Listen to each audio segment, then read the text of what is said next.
Hey, what's up guys? Welcome to another video in which we are going to learn about Java linked list with the help of examples. So guys, the linked list class of the Java collections framework provides the functionality of the linked list data structure, that is the doubly linked list. So it is having the similar kind of a image. As you can see over here, we have this data as the element, and this data is associated with two pointers. One pointer is this previous over here, another pointer is next over here. So guys, whenever we add the elements, the pointers that is next or previous, it points to those elements. So let's say if we add another element after this data, so this link, that is the next pointer, it will point to that particular data. And let's say we want to add some data before this data, so this previous will point to that particular data that will be added. So as you can see, link to previous element over here, and this is link to next element over here. So guys, let us check this with the help of examples as well. So as you can see, each element in a linked list is known as a node. It consists of three fields. One is previous, which stores an address of the previous element in the list. It is null for the first element, since first element will not have any previous pointer that is pointing to a particular data. The next element, it stores an address of the next element in the list. It is null for the last element, that's because it is the last element and we don't have any data after that, so the next will not point to any other data for the last element. And then we have data as well, which stores the actual data. So guys, let us check this with the help of examples now over here in the Eclipse IDE. So we have linked list class over here, so I'll use linked list. So as you can see, linked list is getting suggested, and let's say we have integer over here as the data type. You can also have string data type or any other data type as well within the angled brackets. And then let's say we have linked list object as ll, and then we provide a new linked list in order to declare this object.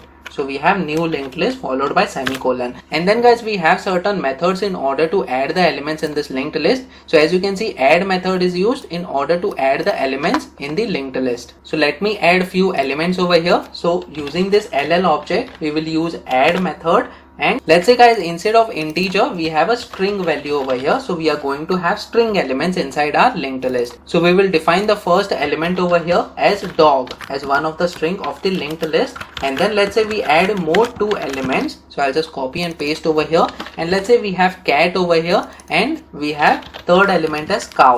And let us just print all these elements inside the linked list. So we will have print statement followed by linked list content, and then colon followed by the name of the object, that is ll. So let me just save this file and try running this code so that we will see the content. So as you can see, dog, cat and cow. Now guys, how these elements are stored, I have another figure for you so that it becomes easy to understand. So as you can see, the very first element is dog over here. The previous pointer is not pointing to anything, so it is null, but the next pointer is pointing to the next object, that is cat. So this cat is over here, and the previous pointer of this cat, it is pointing to this element that was previous, that is dog over here. Similarly, the cat pointer that is next, it is pointing to the cow element over here, and this cow previous is pointing to cat, and the next is pointing to null. That's because this is the last element over here.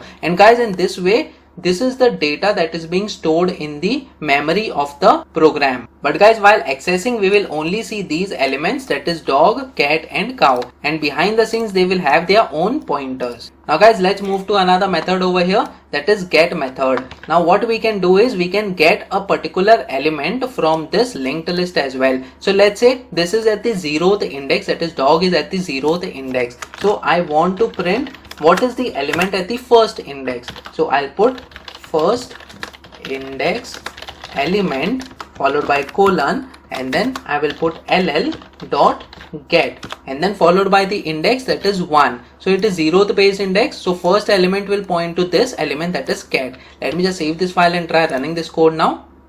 So as you can see, first index element is cat. Similarly, any index that you want to get, you can put over here, or else also we can use the for loop. So instead of having this statement, I'll just comment out this line. I will put for, and then followed by int I, it is equal to 0, I less than linked list dot, let's see if we get some size or something. So yes, we have ll dot size, and then followed by I plus plus.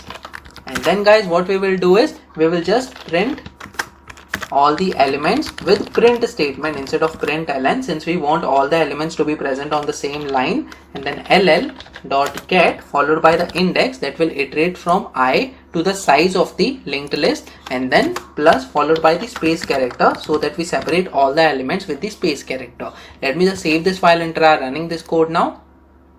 So as you can see, dog, cat and cow, all these elements are getting printed in the linked list. Now let us move to another method. As you can see, set method is used in order to change the element at a particular position. So let's say if we want to change the second element, that is cow over here, and replace it with horse. So what we will do, I will just remove this line of code and we will use ll, that is linked list object, followed by dot and then set. So it takes two parameters, that is first is index and then followed by the element name, that is string element. So the index over here is 0, 1 and 2. So cow's index is 2 over here. I'll put 2 over here, and then I will put the element as horse over here in order to set that element on that position. So let me just save this file and try running this code now.